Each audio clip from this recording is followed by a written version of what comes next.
नमस्कार, आप देख रहे हो जनमत की पुकार। कांग्रेस बीजेपी के साथ कॉम्प्रोमाइज कर लिया है केजरीवाल का कांग्रेस और बीजेपी पर बड़ा आरोप। भ्रष्टाचार का एक ही कॉल,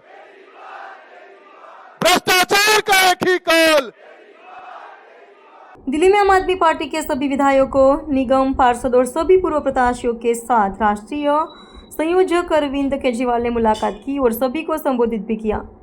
इस दौरान पूर्व सीएम अरविंद केजरीवाल ने नेशनल हेराल्ड के मामले में गांधी परिवार का कोई भी व्यक्ति जेल नहीं जाने को लेकर भाजपा को घेरा।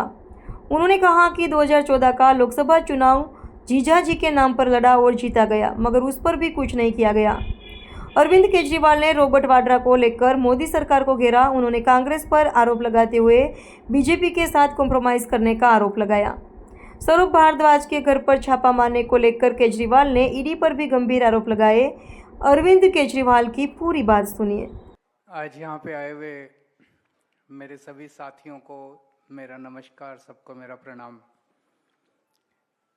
आज की मीटिंग का कोई एजेंडा नहीं था, जैसे कि अभी सौरभ ने बताया। कई दिन हो गए थे मिले हुए, तो मैंने कहा कि सभी एमएलए, सभी काउंसलर्स, कैंडिडेट्स, जितने हमारे नेतागण हैं, सबके साथ एक बारी मीटिंग की जाए। तो आज आप सब लोगों के साथ मुलाकात करने के लिए बुलाया था। इसी बीच जैसे सौरभ ने बताया, परसों सौरभ भारद्वाज के यहाँ रेड हो गई। तो अगर आपने सौरभ भारद्वाज की कल पीसी सुनी हो तो आपको पता चलेगा कि रेड के दौरान क्या क्या हुआ। सुबह 7 बजे के करीब आए थे, लगभग 7, सवा 7 बजे इनके घर आए। पूरा दिन छानबीन की, स्टेटमेंट रिकॉर्ड किया और लगभग शाम को 8 बजे तक उन्होंने अपना स्टेटमेंट फाइनल कर दिया और फिर बोले अब हम जा रहे हैं। तो लगभग वाइंड अप करने जा रहे थे। उतने में वहाँ जो उनका हेड था, असिस्टेंट डायरेक्टर कोई, उसने जो स्टेटमेंट रिकॉर्ड किया था वो अपने सीनियर ऑफिसर को भेज दिया और बोला जी ये स्टेटमेंट है, ठीक है। बस यहां से सारी कहानी शुरू हुई और 3 बज गए। तो उसने वापस जो भी कहा उसको, तो ये सौरभ के पास आए और सौरभ को बोले जी ये जो स्टेटमेंट है बहुत लंबा है, इतना लंबा स्टेटमेंट कोई फायदा नहीं है, तो इसमें से अननेसेसरी पोर्शन हटा देते हैं। तो ये पैराग्राफ हटा दो, ये पैराग्राफ हटा दो, ये पैराग्राफ हटा दो, यहाँ पे ये लिख दो, यहाँ पे ये लिख दो। तो सौरभ ने कहा भाई ये तो मेरा स्टेटमेंट है, मैं जो मर्जी बोलूं, आप ऐसे कैसे कह सकते हो।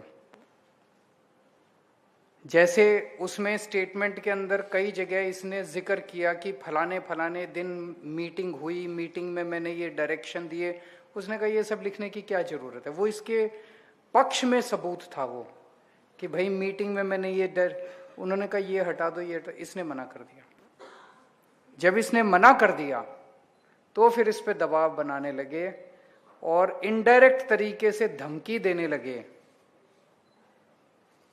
कि भाई अगर आप ये नहीं करोगे तो आपके लिए सही नहीं होगा, कि मतलब आपको अरेस्ट कर लेंगे फिर हम लोग।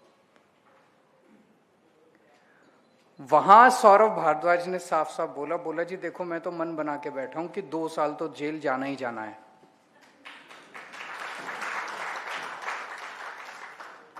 जब से अरविंद जी, मनीष जी, सत्येंद्र जैन जी, संजय सिंह जी, विजय नायर जी सब लोग जेल होके आए हैं, तब से बोला मेरे को भी क्लियर हो गया भाई 2 साल तो जेल जाना ही जाना है। कब जाएंगे ये नहीं पता, और ये भी उम्मीद है कि 2 साल में सिंघवी साहब बेल करा देंगे।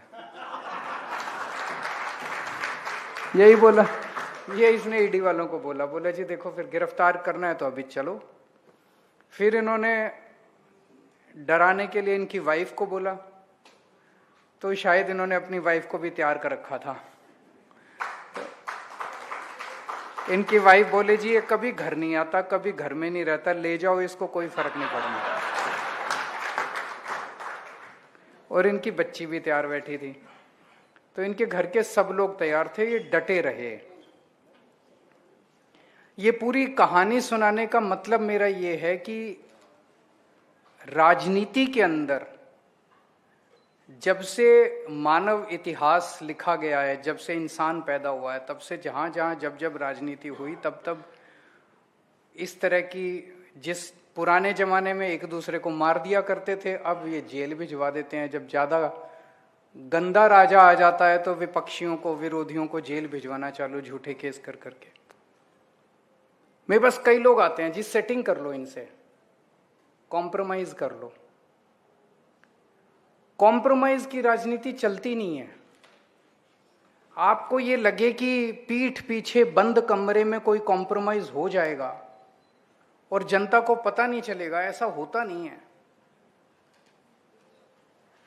सब पता चलता है जनता को, जनता बेवकूफ थोड़ी है। आज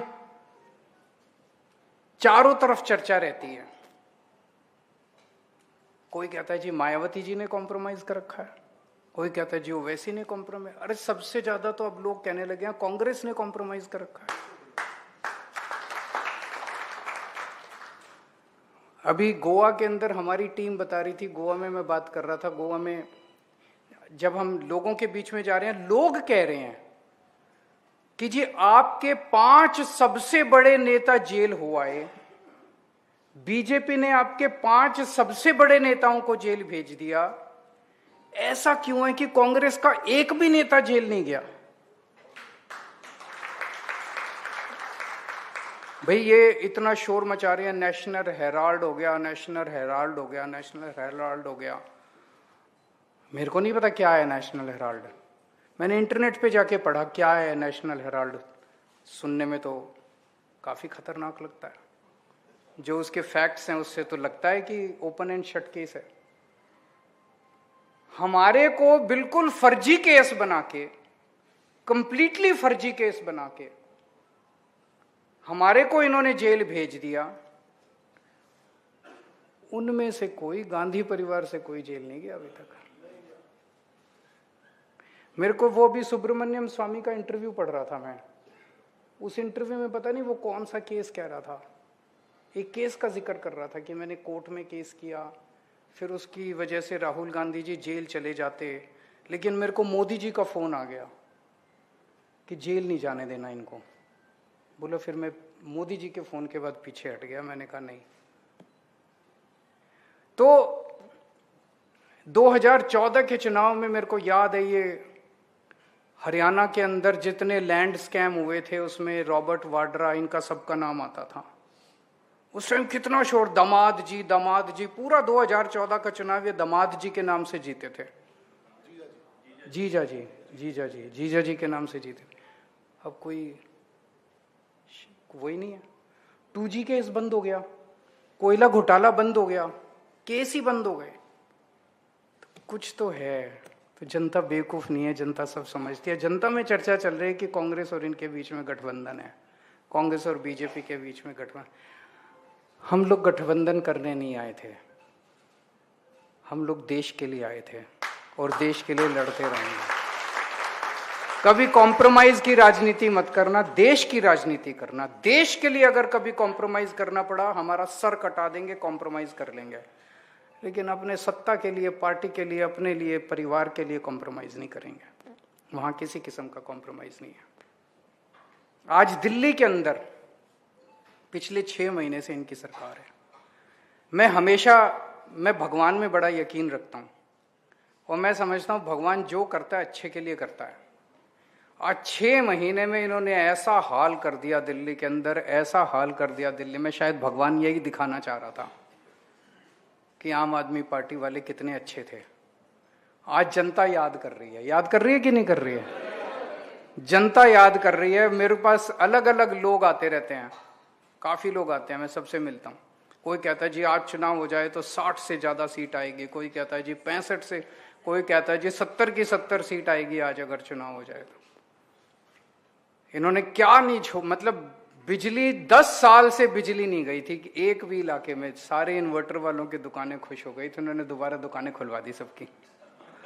इतनी बिजली। मैं लुटियन दिल्ली में रहता हूं, जो कि बिल्कुल प्राइम एरिया है। प्रधानमंत्री का घर थोड़ी सी दूर, राष्ट्रपति भवन थोड़ी सी दूर। मेरे घर रोज 5-5 बार लाइट जाती है, कभी आधे घंटे के लिए, कभी 1 घंटे के लिए, कभी बाकी दिल्ली का तो क्या हाल है।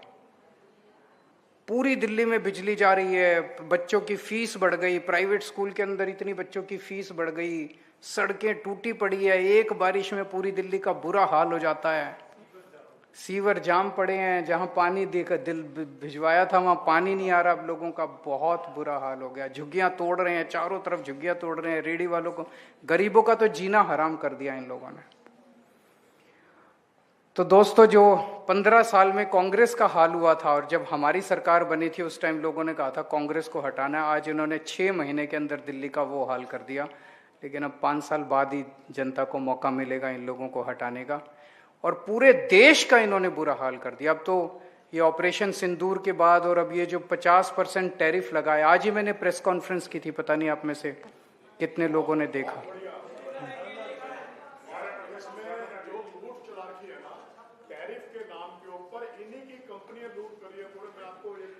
अब बड़ा इंटरेस्टिंग है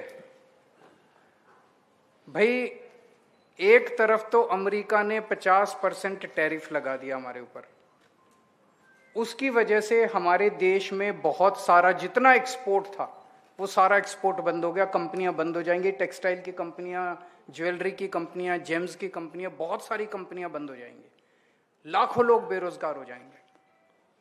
कनाडा पे टैरिफ लगाया, कनाडा ने क्या किया? ट्रंप ने 25% टैरिफ लगाया, कनाडा ने 50% लगा दिया।